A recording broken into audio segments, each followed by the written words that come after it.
Hi, everyone. This is Dr. Young. Um, we want to talk about Ashkenazic Eastern Europe in the 18th through the early 20th centuries today. There's a lot of material here, and this is moreover something I've long been fascinated with. I will try to keep this as brief as possible. Hopefully, this won't run too long. Um, One thing that I will say about this at the outset is that this is a part of Jewish history that has really continued to capture the imagination of Jews and others subsequent to its destruction in the Holocaust. That the Jewish life of Eastern Europe in the shtetl and in the towns of Poland and Western Russia and the Ukraine um, is seen as a kind of idyllic and maybe even ideal Jewish existence. There have been efforts in recent Israel, the last 20, 30 years, and these are continuing and even becoming more common, to kind of recreate this among many of the Ashkenazic communities or Ashkenazic Orthodox Jews who live in Israel. And so, and it's also captured the imagination because this setting produced a lot of culture in the literature of people like Sholem Aleichem, who we have read for the class, but also in film and other things, right? So, and this is partly because there was a mass migration of Jews from this area in the late 19th and early 20th centuries, coming to the United States and ending up in key positions in, in academia, in government, and especially in things like entertainment, right? So this is something that may be familiar to some of you, and if you pay any attention to sort of recent developments in Jewish history, this will become the influence of this will become apparent. Right. So we need to start out with a sort of broader political view. In the late 18th century, Poland, where a large number of Jews lived, probably in the neighborhood of a couple of million Jews lived, Poland was partitioned. This was done partly through conquest, but partly through an agreement between the three most significant empires in Central and Eastern Europe at the time: the Russian Empire under Catherine the Great, Prussia, which was at this point just a confederation of kind of militaristic nobles, but it would later become the kind of center of the burgeoning German nation, and then the Empire of Austria-Hungary, the dual monarchy there. They carved up Poland so that for over a century, in fact, for about 130, 140 years, Poland did not exist. And these Jews who had been living in Poland since the late Middle Ages found themselves no longer Polish, but now as part of either Austria-Hungary, Prussia, or the largest number in Russia. Okay. And it's primarily the Russian setting that we're concerned with here, although I will mention the Jews in the region down here in what is known as Galicia, which is now southern Poland, around Krakow and Wrocław and places like that. There were Jews living there as well, but the largest number of them lived, between the what are now the nations of Lithuania, Latvia, places like that, into north and eastern Poland. You may see Warsaw here and Lublin. These are major cities in Poland even today, right?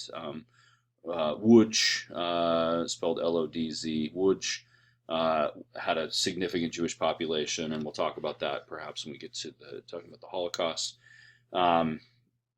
But also all the way over here to Kiev, and then down here to Odessa on the Black Sea, right? All of these places had large numbers of Jews, but even more importantly, there were villages out here which were populated with significant communities of Jews.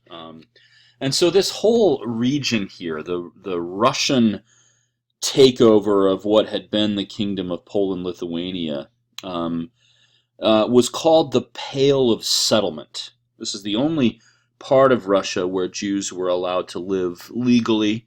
Later on, there was a growing Jewish community in Moscow and some other places who gained special dispensations from the Russian government.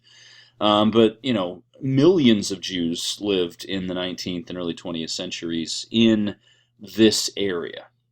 And so this is a key population center, probably the largest population center of Jews prior to the growth of the American Jewish community. And most Jews lived in small villages. Many of these villages were populated almost entirely by Jews, and this is where we get the term shtetl. Shtetl is a Yiddish word. It just means, I guess, Jewish village, right? But each shtetl had its own kind of governing council, its own parnas, of course, its own rabbi with a synagogue, and other figures in the community, Jewish craftsmen. You read in Sholem Aleichem and in Tevye the Dairyman about other people in his little village or his shtetl of Anatevka. People like, there's a matchmaker, for instance, and there are, craftsmen of various stripes. You have Lazar Wolf, the butcher, who tries to marry his oldest daughter, for instance, right? So this is a pretty stereotypical view of a shtetl. But there were, hundreds of these little Jewish villages all over the Pale of Settlement. And so that is the primary location of Jewish life. Some of these were larger than others, and those that were, and particularly those in Lithuania, ended up developing significant schools of Jewish learning, rabbinic learning called yeshivas. And the largest of these were in towns like Vilnius, but there were smaller yeshivot in the shtetls for the training of people in the rabbinic tradition. I shouldn't say people, young boys in the Talmud, so that they could become rabbis. And initially with this partition, the Tsars of Russia offered the Jews essentially the privilege of living in Russia without their kind of privileges being taken away. But all of this changed with the Congress of Vienna.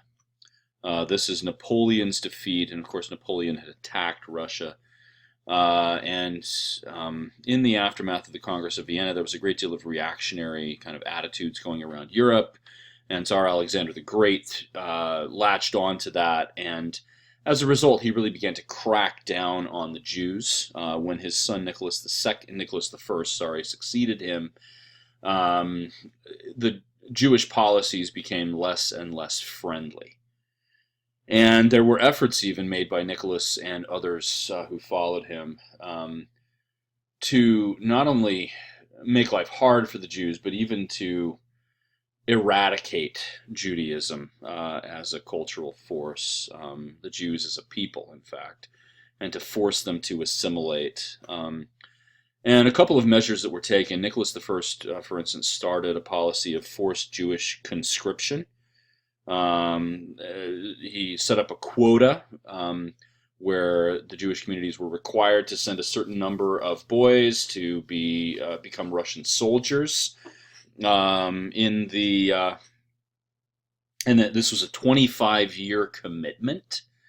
The boys who ended up serving in the army were more or less forced to convert to Russian Orthodoxy, and so they lost their hold on the Jewish religion. And this was absolutely disastrous for the Jews there. There was a lot of fear about this. There are stories in Yiddish and most, in Hebrew some, but mostly in Yiddish about the fears that this situation engendered. And so there's one in particular, and I'll just paraphrase it. There's a Jewish father who finds out that his son has been drafted into the army, and he goes down to the local official and decides that he needs to bribe this guy to, take his son off of the list of conscripts. And the guy's like, "This is a bribe," and he gets angry about this, and so the father has to go to great lengths to try to get his son released from this. And the son is like, "Well, if I need to serve, I'll serve." And I mean, it's a kind of heartbreaking tale of, a Jewish family faced with an impossible position. Another one was that the Russian government tried to create these secular schools for Jews that they allowed them to teach the religious texts, but also required them to teach secular subjects.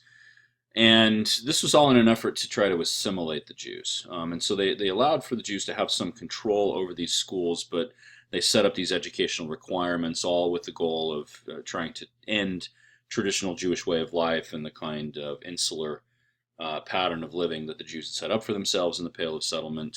These schools were not very popular. The Jews kind of sniffed out what was going on, and many of them preferred instead to send their sons to the rabbinic academies, the yeshivas. But this is another effort to try to force the Jews to change what they're doing, right? Now, the Pale of Settlement witnessed a tug of war between various cultural movements in Judaism during this period. One of these is the influence of the Haskalah, or the Jewish Enlightenment, Maskilim, who participated in the philosophical conversations going on in Germany and Austria, who were influenced by, among others, Moses Mendelssohn, made their way into the Pale of Settlement largely through Galicia, through the Austrian component of Poland, where they would have had greater contact with the broader kind of Central European intellectual world. But these Maskilim, many of whom had been sent to these Jewish schools, rabbinic academies in Germany, which were far more liberal, far more open to other ideas in their outlook. They went into the Pale of Settlement hoping to essentially convert other Jews to this way of life, to this way of thinking. And in the process, these Maskilim began to write. They founded academic journals for the study of Judaism, many of them influenced by the Wissenschaft des Judentums movement, which we talked about in the last lecture. And some of them even founded literary journals and began to publish secular works in Hebrew and eventually in Yiddish. And I shouldn't say secular, stories, but also philosophical conversations, some of them about religion, many of them, in fact, but from a more open, enlightened kind of perspective, one, again, influenced by Mendelssohn and others we have looked at, right? And these texts in both Hebrew and Yiddish ended up becoming wildly popular all over the Pale of Settlement, much to the chagrin of the Jewish authorities and especially the rabbis. And so this was a situation where, the Haskalah was not necessarily welcome to them, at least in the view of the more traditional Jews who lived in the Pale of Settlement. But many of the young people, especially, even yeshiva students, found this highly fascinating, and there's a kind of literary trope of the yeshiva book or the yeshiva boy who has, kind of contraband Hebrew or Yiddish novels or literary journals kind of stashed, much like a stereotypical boy in the 1950s or 60s who has a Superman or a Spider-Man comic hidden in his desk, and rather than doing his lessons, he's reading that, right? So the yeshiva boy would be reading a Hebrew novel or a philosophical work in Hebrew or Yiddish, rather than studying the Talmud. So this had a tremendous effect, and I talked in the Zoom meeting with those of you who were able to attend that about that this is some of the contextual background for people like Sholem Aleichem, um, who lived in the Pale of Settlement but was influenced by the Maskilim and published his works in these literary journals. And even though he's dealing with a kind of imagined space in a fictional shtetl, Tevye is much more of a kind of open-minded, the village free thinker, we might call him, right? That he is open to new ways of thinking about things, and so this is more of a caricature than maybe a biographical account. Sholem Aleichem, was not writing this from an insider's perspective, so to speak. He was writing this from the viewpoint of one of these maskils, one of the maskilim, these enlightened ones.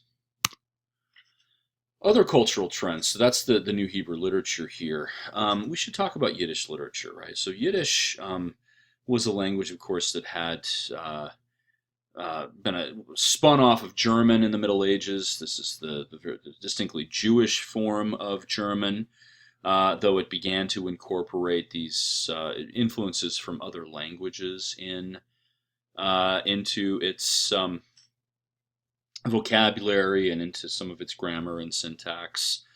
But it had never been really a literary language. Jews had read, the Maskilim had read German. Of course, the conservative Orthodox people in this way of the rabbis read Hebrew and Aramaic because they're studying the Talmud. And maybe some of them would have learned Jewish Arabic or something like that to read the works of Maimonides, or to read Kabbalistic texts or something like that. These probably would have been in translations into Hebrew if they were in some other language to begin with, right? So, in any case, Yiddish was never a literary language until about the 19th century, when mostly Maskilim, the three most important figures in this story are Shalom Abramovich, or S.Y. Abramovich, his name is often hyphenated, who wrote under the pen name Mendele Moicher Sforim. He was a little bit before and certainly influenced Sholem Rabinovitz, who went by the pen name Sholem Aleichem. And he's the one that you are now familiar with. Coming after him was the much more kind of cosmopolitan, effete I.L. Peretz. I can't remember what I think the I is Israel, but I don't remember what the L stands for. Peretz wrote short stories rather than these kind of extended, serialized stories like we see in the stories of Tevye the Dairyman or the Railroad Stories, or the Tales of Mendele, the book peddler, in Abramovich's literary oeuvre. And these three were in conversation with each other. They were also in tension with each other. Peretz saw Sholem Aleichem in particular as a kind of hayseed, somebody who didn't understand the sophisticated intellectual environment that he was participating in. Peretz's stories are far more intellectual, we might say, than Sholem Aleichem's, but they, Sholem Aleichem's are certainly authentic. And so, this starts to develop as a really robust literature. There are others who were writing in Yiddish around the same time. Shalom Ansky, who wrote the play The Dybbuk. This becomes wildly popular, and there are films and things made out of it as well. Right. So, Yiddish literature is something that we want to pay attention to, and we had a conversation in the Zoom meeting about Tevye the Dairyman in particular, but there's a lot to take away from a work like this. One of the things that was pointed out there is that Sholem Aleichem is certainly aware of broader developments. He talks about the Revolution of 1905 and the establishment of the Russian Constitution. He talks about the 1911 blood libel charge in Kiev. He talks about a number of events that affect Jews, and this is reaching the rural space of the shtetl, right? He's also aware of events even broader than that. He mentions the Rothschilds, for instance, and others, right, who were part of the kind of broader Jewish world. There's also, Tevye is given money by one of his son-in-laws to go off to the Holy Land, but then that falls through.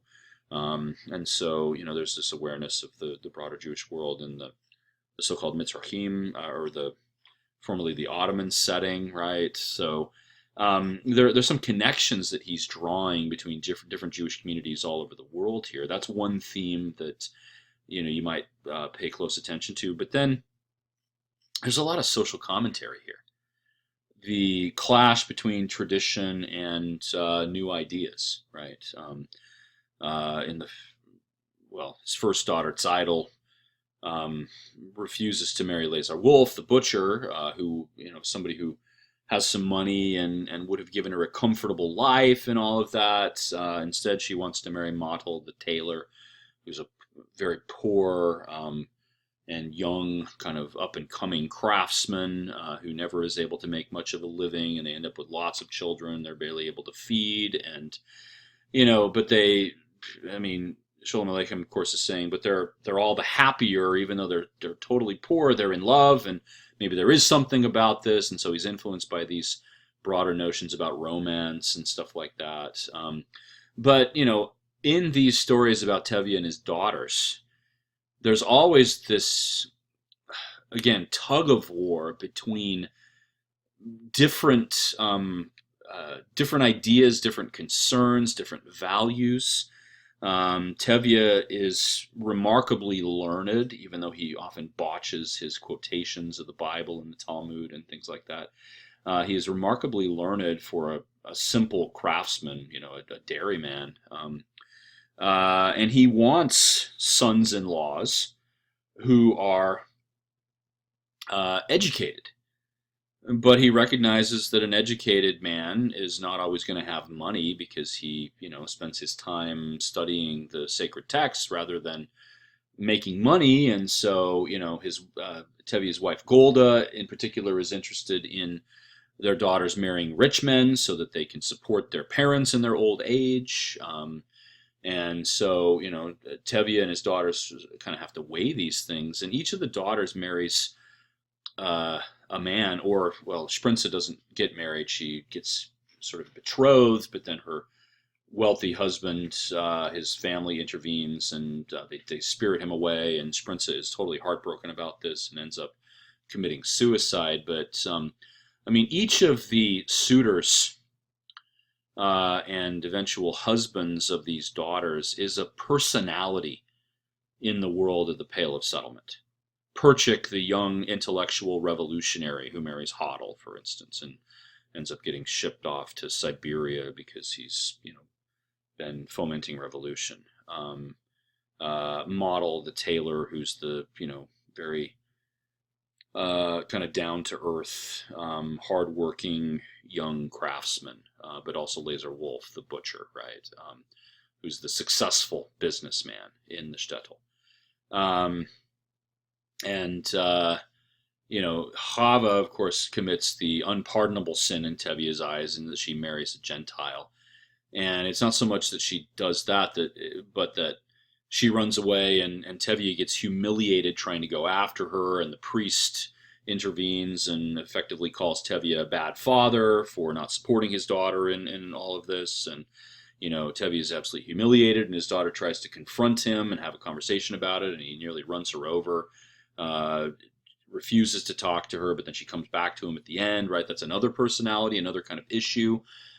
Jews, of course, leaving the fold and marrying Gentiles, marrying Christians. Bielka is, I guess it's Bielka, or Belka, is how that would be pronounced. The EI is pronounced A, Belka. The youngest daughter, it seems, although the numbers of Tevye's daughters change over the course of these stories. Starts out at 7, then and ends up at 6, and then the 6th daughter, Tybalt, disappears, and we just hear about Belka. But Belka ends up marrying a wealthy man, and he's Jewish, and Tevye sees this as cause to celebrate, but then he realizes that Belka is not really happy with this guy. Um, and then this guy says to Tevye, well, I can't have a cheesemonger for a father, so I need you to disappear so that I'm not embarrassed by you. Here's a bunch of money, go off to the Holy Land. But then, he loses all his money and ends up immigrating to America. Right. So, I mean, over the course of these stories, which were written independently of each other, though, of course, with the same characters, Tevye runs through a lot of the major issues that were facing Jews in this period. And so, in writing the paper, I would encourage you to think about those things. Choose a topic or a theme to focus on, and have fun with this. This is great literature. Hopefully, you enjoyed it as well. And I think there's a lot you can do with that. A second cultural trend. And by the way, if you have questions, I will set up a discussion board if you want to talk about this more. Feel free to post questions or comments to the discussion board. A second major cultural trend or I guess not second, it's more like fourth now, is the rise of a form of Judaism called Hasidic Judaism or Hasidism. And this is difficult to explain. It's even more difficult because I can't kind of be with you and have a conversation about this to make sure you understand. And so, again, please, if you have questions, post them to the discussion board.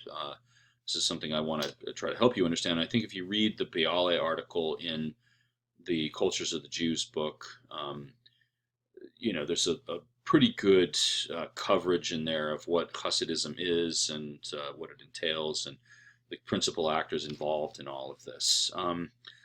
But this, in simple form, is a mystical form of Judaism. But it's a very different mystical tradition than the Kabbalah tradition that we saw rising in Iberia in the Middle Ages. This is not an intellectual mysticism where we have an intellectual engagement with the text that leads us into speculation on the character of God, even the interior life of God, right? That looks for hidden meanings in texts that reveal so think back to Isaac Luria, for instance, who talked about the sufferings of Israel as a sort of key for understanding what God is really like, right? For understanding the interior life or the intimate character of God. Hasidism is a lived mysticism. That is, it emphasizes direct contact with the divine, not through ritual, not through liturgy, but through things like singing and dancing and celebrating and experiencing joy, and especially being in the presence of the Holy One. And so Hasidism is very much a charismatic movement in Judaism. Now, let me talk about the way this works. And so the legendary founder of Hasidism was a guy named Israel Baal Shem, or as he was otherwise called, the Baal Shem Tov. Baal Shem Tov means the master of the good name. That's often abbreviated simply to Besht, and so he's known as the Besht. Israel Baal Shem lived in the first half of the 18th century. His dates are roughly 1700 to 1760. He was, we don't know, I think, a lot about his life directly. Rather, we know the legendary accounts of him that were written several decades after his life by Hasidic followers of his, not his sort of first level disciples, but disciples of disciples of disciples, right? So much of the life story of the Baal Shem Tov was created well after the fact, much like we might sort through the Gospels to try to discover the authentic life of Jesus. You have to sort through the stories about the Besht, and kind of read between the lines to discover anything authentic about him. But what's even more important, I think, historically, is that there was this view of who he was, right? The legendary accounts purport that he could manipulate the names of God to do miraculous things, that he could fly, that he could heal disease, that he could read people's minds. And in these stories, the Besht emphasizes joy, having joy in approaching God, doing this through ecstatic experience. Let's sing and dance and celebrate the reading of the Torah and all of that, right? And so there's almost a cult of personality that develops around the Besht, and then around his direct disciples. His own son, Dov Ber, was an important Hasidic master. There were others who followed in his wake, and every generation produced its new holy men. These Hasidic holy men went by the title Rebbe. That's Rebbe. It's how it's transliterated. And the Rebbe was the figure of devotion. They worshipped God through venerating the Rebbe. Whole communities would gather around the Rebbe. They would wait for him to impart wisdom. They would sing and dance with him. They would, be at his beck and call. And so we have these charismatic figures who end up becoming the kind of, the leading figures of the whole movement. This extends all the way to the present. There are major Hasidic communities in Israel and the United States, and even some in other countries. And they have their own histories that are interesting, but maybe I don't know that we necessarily need to get into that at this point. But The Chosen, which I have now excised from the requirements of this course, is a film to watch, but one that I would highly recommend, features a Hasidic family interacting with a family of Maskilim, really kind of Reform Jews in New York City in the starting in the 1930s, but through the 1940s, I guess, into the 1950s. And one family, the Hasidic family, the Rebbe is the father of one of the two main characters in the book. His name is Danny Saunders, and his father is simply known as Reb Saunders.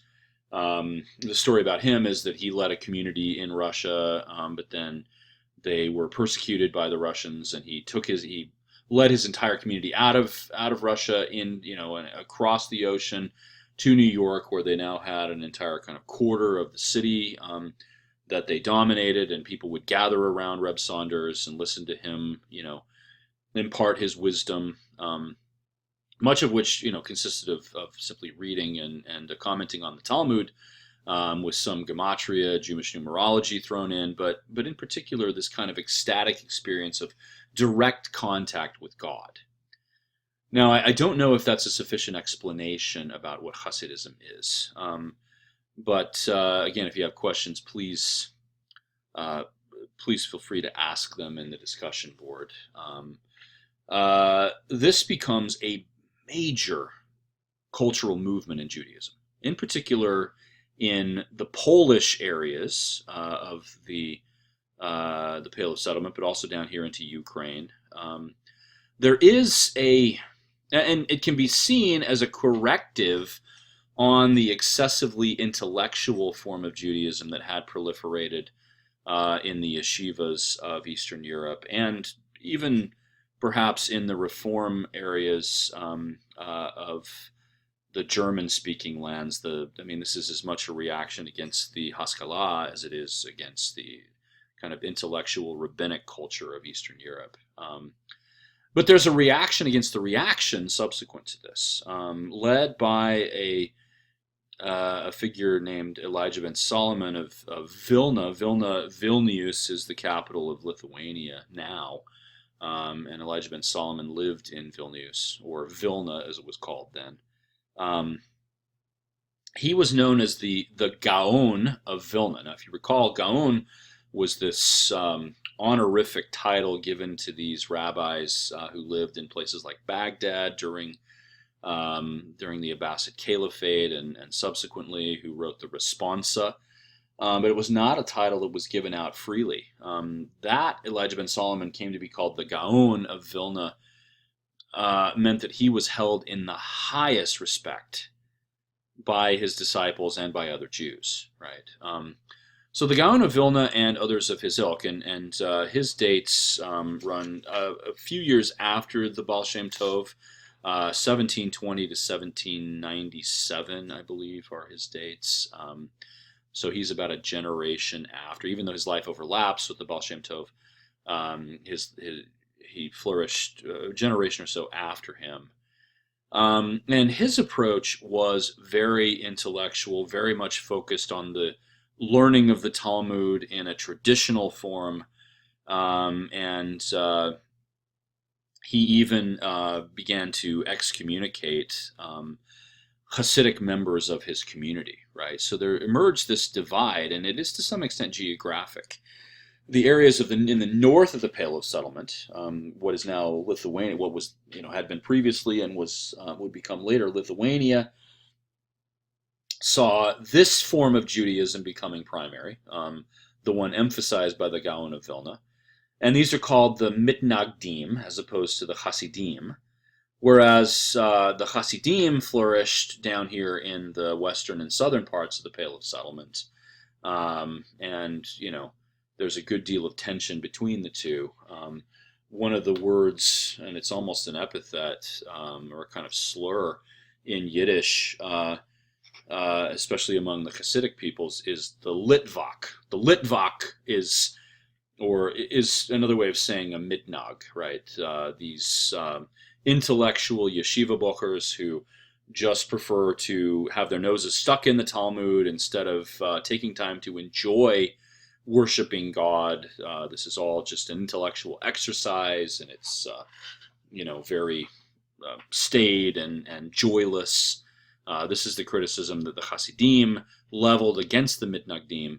The Mitnagdim, in turn, would say about the Hasidim that they were doing blasphemous things by singing about God and dancing in worship of Him and things like that, right? So this is a pretty serious cultural divide, and here we see just the diversity of Judaism, even in this rather limited geographic area of the Pale of Settlement. We have two forms of Judaism that could not be more different from each other, and these become the dominant forms in this period. Okay, again, I realize you may have some questions about all of this. There's a lot of information that I've given you. Hopefully you can make sense of it and look in the readings to give you some help, and feel free to ask questions. Now, life gets pretty bad for the Jews. There's a lot of persecution in the late 19th and early 20th century. This is the period when racial anti-Semitism becomes a reality in Europe. That's something I'll talk about in the next video lecture. But in Russia, this takes certain forms that will have influence more broadly in the 20th century. Alexander II, the Tsar, is assassinated in 1881, and this touched off a whole series of pogroms that lasted for a couple of years, kind of one after another, and then eventually these things called the May Laws of 1882, which, at least by law, expel the Jews from the villages in the Pale of Settlement. And so this tries to deal a death blow to the shtetls, and it tries to force Jews to move into the towns.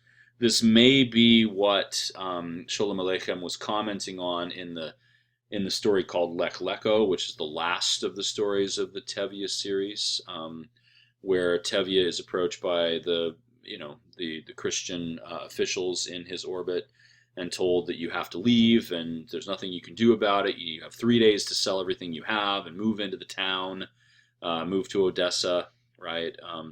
This may be, even though that story was written, well, 30 plus years after the May laws of 1882, this may be a commentary on the continuation of those laws into the early 20th century. And really, we could say that anti-Semitism becomes almost policy during the reign of these later tsars. During the reign of Nicholas II, the last of the Romanov tsars, for instance, the famous, or I should say infamous text called the Protocols of the Elders of Zion was written. This was sponsored almost by the government. There were intellectuals in the pay of the government who worked on this. This is a blood-stained book, if there ever was one. The Protocols purports to tell of an international Jewish conspiracy that has, it's a kind of collaboration, a secret conspiracy of these elders of the Jews who are trying to control the economy of the world, right? And this is something, of course, the Nazis are going to latch onto. This becomes almost required reading under the Nazi regime later, but it's written in the late 19th, either the last decade of the 19th century or the first decade of the 20th century. It's attributed to a government official named Sergei Nilus, although he almost certainly was not the sole author of this. This is received by the non-Jewish public as truth. This is a kind of tell-all book. It's widely read, at least relatively widely read, and many just see this as a kind of expose of what the Jews are really doing, and this fosters a tremendous amount of anti-Semitism. I realized I was neglectful. I was going to read you some stories about Hasidic Rebbes, but this is already, and I know I'm kind of going back to the last slide here. This is, I'm gonna read one, just because I had planned to do this anyway. It's only a couple pages long, so bear with me here. I hope that this will be helpful in helping you understand what Hasidism was about, or what the kind of charismatic personality of the Rebbes was like. So the story goes, and it starts out with a kind of poetic refrain, okay? The poetry goes, all the angels, all the seraphim, ask who God may be. Ah, woe, what can we reply? No thought can be attached to him. All the peoples, every nation, ask where God may be. Ah, woe, what can we reply? No place is without him. Now that's a fairly standard kind of Kabbalistic poem that is really asking, what is God like, right? And how do people understand what God is? Well, we simply have to say God is incomprehensible, right? But he is real. And these are that poem, by the way, is attributed to a particular rabbi named Schneur Zalman, and this is the kind of legendary founder of a particular form of Hasidism called the Chabad Hasidism. This is still very, very popular today. There are Chabads all over the world. I gave a talk at one in Jacksonville, for instance, last year. But then the story says, one Sabbath day, Reb Schneur Zalman was explicating Torah to his disciples. As he spoke, he noticed an old man, a stranger to him, sitting tensely opposite him. The man was staring into the Rebbe's eyes and seemed to be trying desperately to understand what was being said, but it was clear from the grieving look on his face that he could not. When the Rebbe retired into his study, he sent for the stranger and asked him if he had comprehended the day's discourse. The man wept as he replied that he had been unable to follow the holy words. He explained that he had been orphaned at an early age, and his mother had been too poor to keep him in primary school because she needed his help in supporting the family. So he became a working man, and later, when he remarried, he did not have time for Torah study because he was supporting his wife and children. All I can do, he said, is recite the Psalms, and though I recite them daily, I don't understand them too well. Now, in my later years, with my children grown and out of the house, I find myself drawn to the study of Torah, but the scholars in the synagogue laugh at me.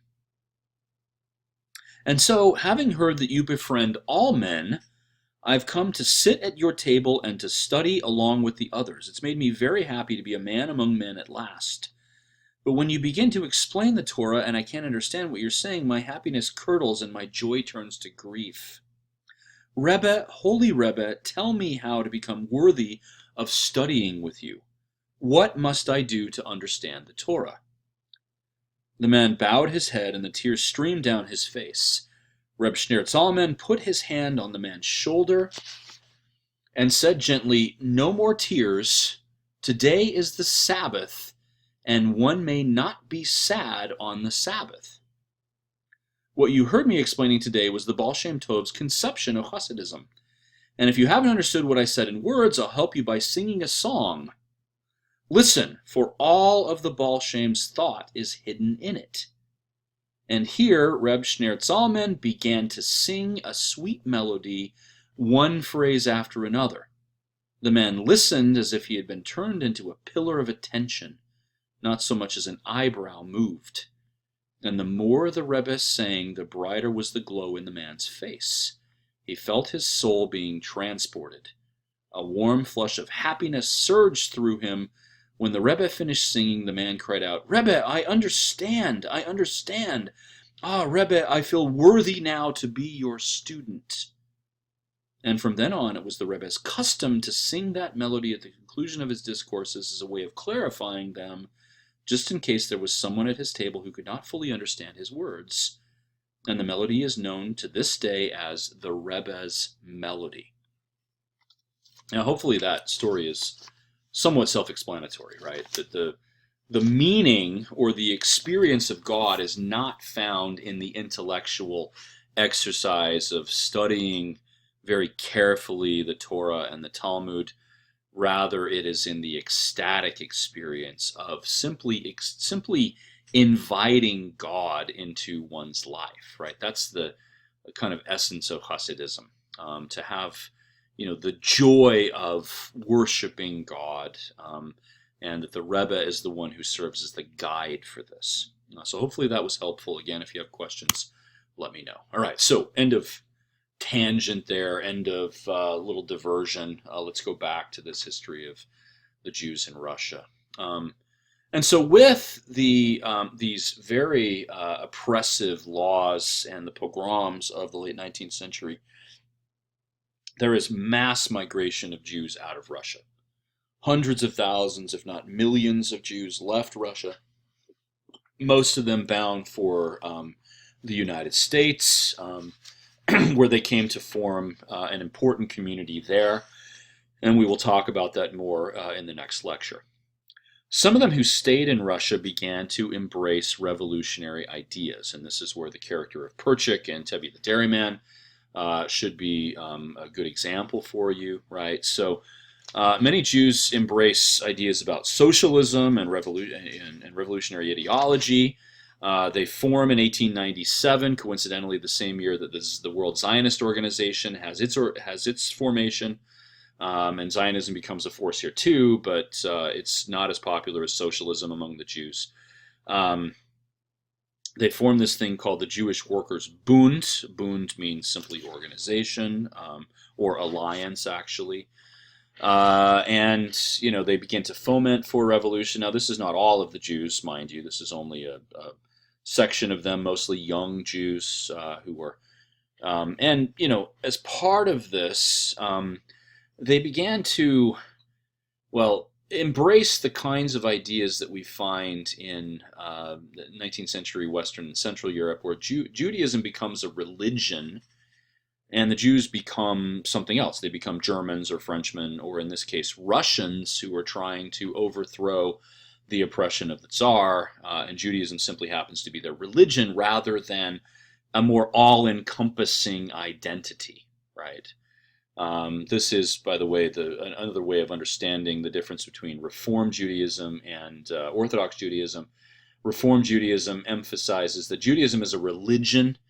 It is not the be-all, end-all of a Jew's existence, right? And that, Reform emphasizes that Jews can become, well, good members of whatever nation they belong to. They just happen to be Jews in religious practice, but they can be good Germans or good Frenchmen or good Americans. And so, this is a different form of that rather than a kind of religious form. These Jews are forming political parties and becoming highly active politically. And their Jewish religion begins even to take a back seat to these other parts of their identities. The situation gets much worse. There are major pogroms in Kishinev in 1903. Sholem Aleichem deals with this in some of the Tevye stories. He talks about Kishinev. Another set of pogroms after the Manifesto of 1905 and the establishment of the constitutional government. And if you recall, Tevye talks about the Constitution, which of course he doesn't seem to understand what that is, except maybe another reason for Jews to be trodden upon. The government even seems to have helped sponsor the revival of the blood libel. In 1911 in Kiev, there was a Christian boy found dead. The city officials investigated, figured out who committed the murder, but still pegged this on a Jew named Mendel Bayless. And again, Sholem Aleichem uses that name, comments on this. Mendel Bayless was eventually acquitted, but there was an outcry against the Jews that they murdered Christian children and used their blood for ritual purposes. So we're back to that whole accusation, right? And this made life harder and harder for the Jews. And then finally, with Russia's involvement in the First World War, the Pale of Settlement just collapses because this becomes a war zone. This is the Eastern Front of the First World War, and German and Russian armies are engaging each other in battle. And so Jews are forced to flee in any number of directions. Some of them move to the west. Those who were sort of more interested in being part of the German identity side with the Germans, others side with the Russians, and this really deals a death blow to this whole sort of social situation that had existed at this point for a couple of centuries. Now, this is not to say that it's entirely dead, but because the immigrants to other places do keep the Yiddish culture and some other aspects of Eastern European Ashkenaz alive for a while, even might be said all the way to the present. The Russian Revolution upends Jewish existence even more. Some Jews embrace the Red Army as protectors because the Red Army did not actively persecute the Jews. But as soon as the Bolsheviks take over, they dissolve all Jewish parties, including the Socialist Bund, and try to incorporate them into simply the Communist Party. Now, many Jews effectively abandon their Jewish identity and even the Jewish religion at this point because the Communist Party is trying to dismantle all religions, Russian Orthodox, Jew, and Catholic, and all others that existed. But they did encourage Yiddish, and this is an interesting feature. For a while, under Lenin and in the early years under Stalin, the Soviet government emphasized the Soviet Union as a kind of melting pot of cultures where every one of these cultures could express itself freely but still live under socialism. And so there's a brief flourishing of Yiddish as a kind of literary phenomenon again. But most Yiddish speakers who were left in Russia at this point were rather older. This didn't capture much of the imagination of the youth. And then eventually this was the political tide turned, and there was a de-emphasis, even a kind of overturning of this encouragement of native cultures. And so that this was a short-lived phenomenon. In the 1920s, the Soviet Union was actively creating these agricultural communes. This is what led to the massive famines in the 20s and 30s in places like the Ukraine. But what they did in the far eastern part of the Soviet Union, all the way on the Russian-Chinese border, almost all the way over to the Sea of Okhotsk near Japan, they created an agricultural colony known as Birobidzhan, which was to be a Jewish colony. And they encouraged all of the Jews left in Russia to move there. Not many did. Birobidzhan, you may be interested to know, is still a thing. It is still a political unit of some kind inside of Russia that is populated almost entirely by Jews and is seen as a more or less autonomous Jewish colony still. But the population is not very big. It's only 70,000 or something like that, even today. So not a lot of Jews did move there, but this was an attempt to create almost a Jewish homeland in the period when a lot of Jews in Europe and other places were trying to start a Jewish homeland in Israel, of course. Also with Stalin, one of his key rivals with the death of Lenin, of course, was Leon Trotsky, who was Jewish, at least ethnically speaking. He was not religious, but and so when Stalin took over and began to establish himself as more or less a dictator, he carried out purges of enemies. Among them were a lot of Jewish communists, and Judaism.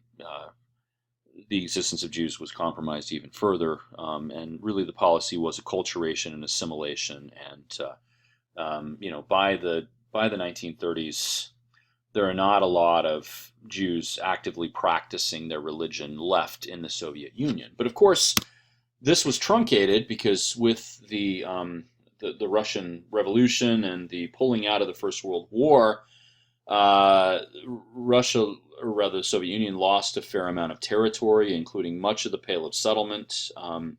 And Poland was recreated after the First World War as an independent nation. And the largest population of Jews in Europe was in Poland. In the 1920s and 30s, this was greater than 3 million people. 3 million Jews in Poland. The vast majority of those would be killed during the Holocaust, of course. Only maybe a few 100,000 survived that, and we'll talk about that later. But there's this, again, a brief period of flourishing in Poland after the First World War. The Polish government guaranteed some of the rights of the Jews, though they never fully committed to that. There's a kind of tug of war between these guarantees and a growing anti-Semitism in Poland, influenced by trends that were already in motion, the growth of racial anti-Semitism in the second half of the 19th century, the writing of texts like the Protocols of the Elders of Zion, and all of that, right? This influences people in Poland, and so the Jews there did face a lot of persecution. And Poland attacks the Ukraine in 1920, and they end up massacring lots of Jews living still in shtetls in the Ukraine. And so Poland is inconsistent. Often things were pretty bad for Jews even there. There was, however, by this point, a significant urban Jewish middle class in places like Warsaw and Lublin and Krakow and Łódź and the other major cities of Poland. And this urban Jewish middle class was not only successful in the realm of business and finance and other things, but they also we see kind of another wave of Yiddish culture. And there's some contact, even communication, between the Yiddish culture of the Polish cities in the 1920s and 30s and the Yiddish culture in places like New York and Chicago and even Los Angeles. And so this manifests itself to some extent in literature, but especially in film.